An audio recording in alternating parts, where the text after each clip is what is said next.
for joining me back here. I'm KRO Designs on Instagram and Twitter and all that good stuff. Follow me around if you'd like to check out some more pictures of what's going on.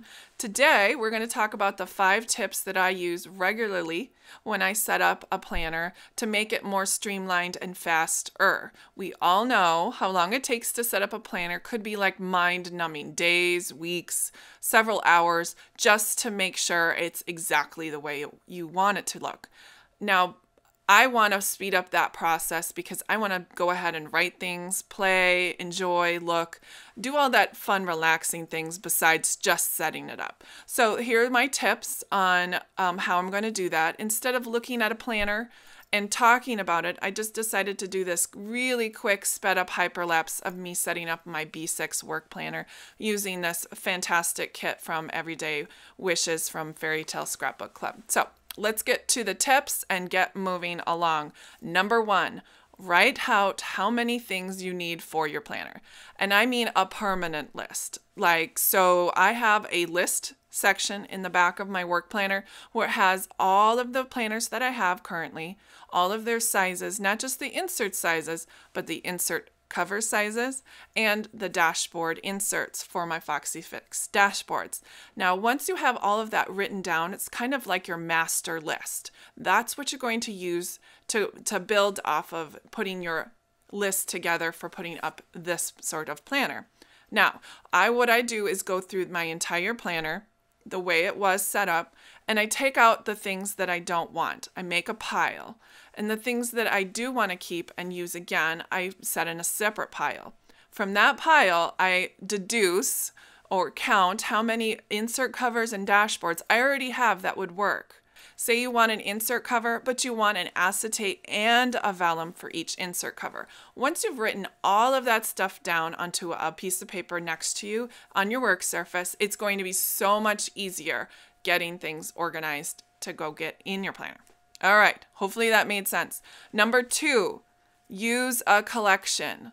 I know all of us are getting boxes and boxes. Use the entire collection as your jumping off point for your planner. It's going to make it so much easier for you to match things by using the maker that comes in the box. Now, some boxes aren't big enough. So what you'll do is hopefully have a different box from the same designer. Designers tend to use the same type of color palette and the same type of fonts and genre, so it's going to be easier for you to match things. Now, if you want to go all hilly-nilly and pick out this studio and this maker and this design company and put it all together, great. But just make sure that you budget the time for that because it's going to take you longer to make sure everything works together. All right, that was tip number 2. Number 3, pre-cut all of your insert paper. So it's like an assembly line process. You're going to do all of your insert covers, all of your acetates, all of your vellum. So you also have the same measurement in your mind each single time. And it gets repetitive and kind of annoying, to be quite frank. And sometimes my head gets a little loopy, which is why I have the piece of paper next to me to help me get everything organized in my brain. Okay, that makes sense. My 4th tip for setting up your planner quicker is to recycle. I have a box. Each box is a different maker or style. I go straight to that box when I have something that I needed to use again. I've made tags before. I've made dashboard inserts before. I also use my insert covers again as a dashboard. All you have to do is trim just a smidge off the edges and voila, you've made your insert cover and now it's a dashboard insert. The last tip I have for you today is don't overanalyze. As you can see here on my what I'm working on, I keep struggling and try to get this together. My advice is to put it aside, that or turn it over or rotate it. Those are the only things that would work in this situation other than putting it to the side. You can always come back to it later. Sometimes when I have a dashboard insert that isn't really working, I just put it to a side, start on a new one, and then all of a sudden the light bulb clicks. You know the light bulb, it clicks on, and then all of a sudden you're back in business. And that way you can keep going and keep moving forward. The entire setup of this B6 planner took about an hour and a half, and it took about an extra half hour or 45 minutes just to put the inserts in the insert covers and dashboards and paper clips and the pocketing. So probably all in all, it took about 2 hours to put this B6 together, which on the grand scheme of things isn't very much considering I have 8 inserts in this very large planner. So the last tip, that's not exactly a tip, is just kind of an add-on, is set up your planner and where things are supposed to go before putting them in the dashboard covers, because that's the thing that takes the longest. So just kind of do a dry run on your counter and then go ahead and insert everything into your planner before you're ready to rock and roll. All right, stay tuned for the flip through where I talk about kind of the techniques that I used during this process and also what worked for me and what doesn't. Thanks for stopping by, guys. I really appreciate it. Bye.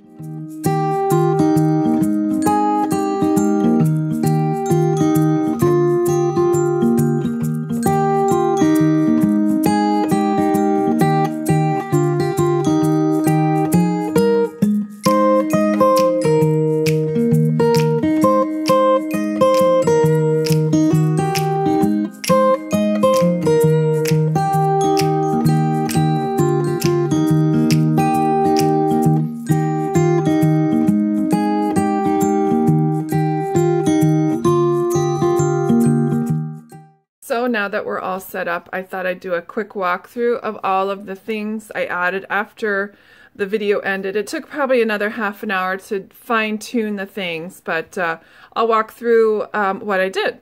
So I just added a few things to the pockets. Now the pockets I have on this B6 are horizontal, and so sometimes I find it hard to decorate it in a different way because I'm not used to the vertical pockets. Well, I've come up with a system of inserting little tags and such into the pockets and then putting vertical things in there. So it feels kind of like vertical pockets, but it's not. I also add a bunch of clip things and this beautiful hot pink fluff that came in the Fairytale Scrapbook Club, one of the kits not too long ago.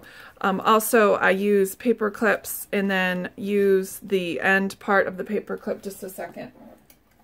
So I use this part of the paper clip, this end part, and then I kind of have a fold over thing like this, and I staple it, and so it just kind of zooms in there, kind of like a curtain rod. I also just use clips horizontal. Again, I'm reusing a lot of things that I've used and made previously, like this I made previously, and I keep everything I make, and I store everything by maker, so it's easy to find, oh, this matches or this goes. And a lot of makers usually use about the same color palette and about the same style of design, so it makes it kind of easy to add parts to it that you already have made. So that cuts down on a lot of time. Moving on, I've got the shaker pocket, but the cool thing about it is that it has insertable inserts, so I can change this out every month if I wanted to. So this is February currently, obviously. I had this dashboard in here. I just added that unicorn that I tried to put in everywhere else, it seemed, and it finally worked there. Again, this tag was previously made, used, chopped up, and I added in there. This was that dashboard that I decided to keep. I really liked the design from Mummy Lay. I also enjoy the fact that it's blue and it goes together. Again, this is something I pre-made from a long time ago as well.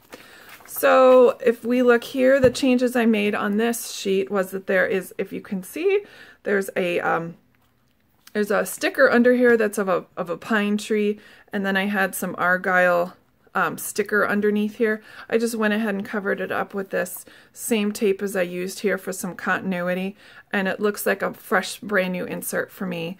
This is what we finished up with. I didn't make any modifications with that. I did add a few things here with the secretarial pocket. So these are just pre-made things or die cuts I already have done, so I just put those in there.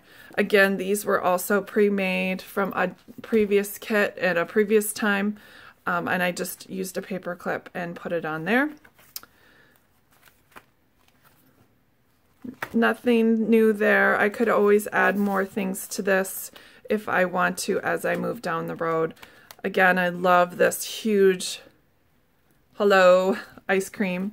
And again, here's that other side of the shaker pocket. This one does not have an insert. I just fused all 4 sides together. Here is that dashboard. I did take it out and I forgot to do my journaling that I was planning to do, so I did that on there. That was the only new addition that I can see or remember.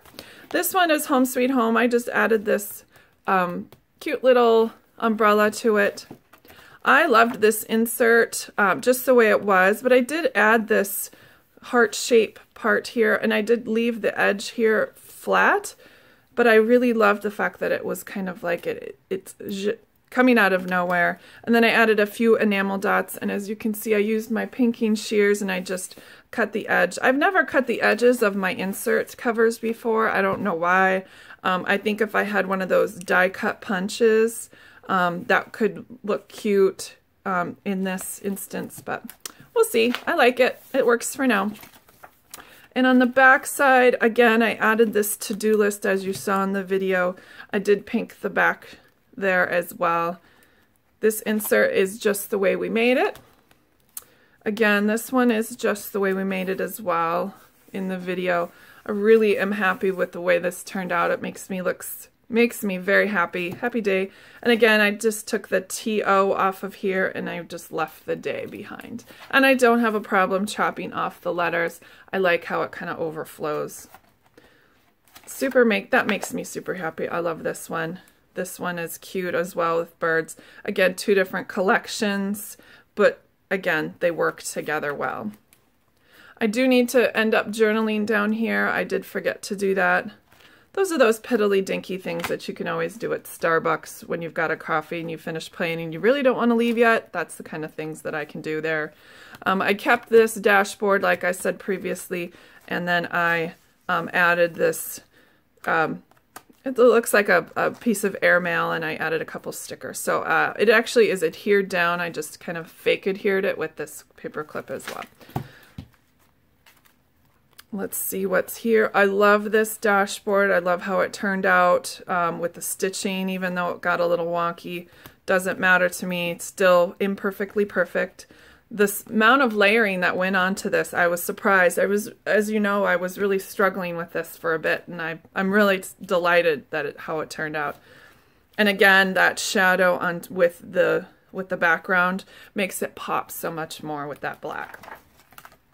On here again is the back side. Loved how that turned out as well. I did add this little rose here and a tomorrow. I love her paper this way because I can go ahead and jot stuff down on the top of the insert. I think it's fantastic that she always includes this almost in every kit. And on the back side, I just left plain. And I did insert these personal size planner pages, dashboards, just because sometimes it's nice to mark your place real quick. If you've got to go, I just grab one of those and then put it in there, and it kind of acts like a bookmark if I have to jet to the kitchen or whatnot after I'm planning. So, and you can see I used this quite a while ago in a couple blog posts ago using a die cut machine and the paper from the kit. Alright guys, well that's a quick walkthrough of my design team planner that I've got set up. It makes me so happy and tickled to see that used and loved and nice and bright and shiny for spring. Alright guys, thanks for stopping. Bye!